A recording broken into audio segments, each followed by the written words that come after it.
L'accès aux soins en France est très inégal, ce qui augmente fortement le risque de renoncement, notamment dans les territoires ruraux. L'orthophonie n'y fait malheureusement pas exception. Si on compte en moyenne 35 orthophonistes pour 100 000 habitants en France, ce chiffre est très variable, 63 à La Réunion contre 2 à Mayotte. Pour mieux évaluer la répartition des professionnels de santé, dans chaque région, les agences régionales de santé réalisent une cartographie des dotations en orthophonistes en fonction du besoin, selon une méthodologie nationale. C'est ce qu'on appelle le zonage. Le calcul est basé sur le rapport entre le nombre d'orthophonistes libéraux et la population du bassin de vie, découpé en 8 classes d'âge pondérées selon leurs besoins en orthophonie. Les zones sous-denses correspondent ainsi aux 17,5% de la population française totale, pour lesquelles l'offre de soins en orthophoniste est la moins élevée.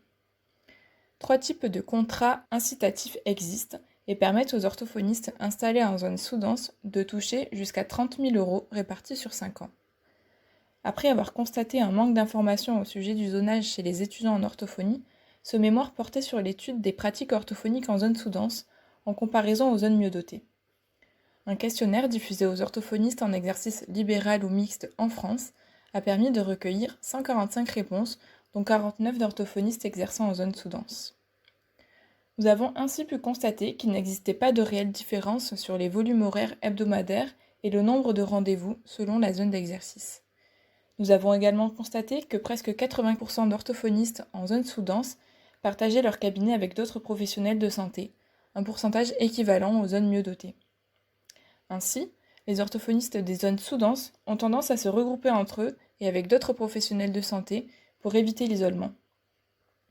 La durée et la fréquence des prises en soins sont elles aussi équivalentes pour les patients, peu importe la zone dans laquelle ils consultent. En revanche, le nombre de pathologies différentes reçues au cabinet est lui plus important en zone sous-dense. Enfin, la durée d'attente pour l'obtention d'un rendez-vous est d'environ 1 an et 1 mois en zone sous-dense, contre 9 mois en zone mieux dotée. Le délai d'attente est cependant variable en fonction de la pathologie, certaines étant considérées comme prioritaires. Plus qualitativement, l'avantage principal cité par les orthophonistes des zones sous-denses est le nombre de patients, et le principal inconvénient est la pression de la demande. Ainsi, de manière générale, nous ne pouvons affirmer une différence nette entre les pratiques orthophoniques en zone sous-dense et en zone mieux dotée, même si des inégalités sont incontestables. Le rééquilibrage de l'offre de soins en orthophonie sur le territoire n'est pas encore assuré, mais les mesures mises en place par les agences régionales de santé permettent un soutien aux professionnels exerçant dans des territoires moins dotés. Nous espérons, grâce à la plaquette de synthèse de l'étude, avoir pu informer les orthophonistes qui se posaient des questions sur le zonage.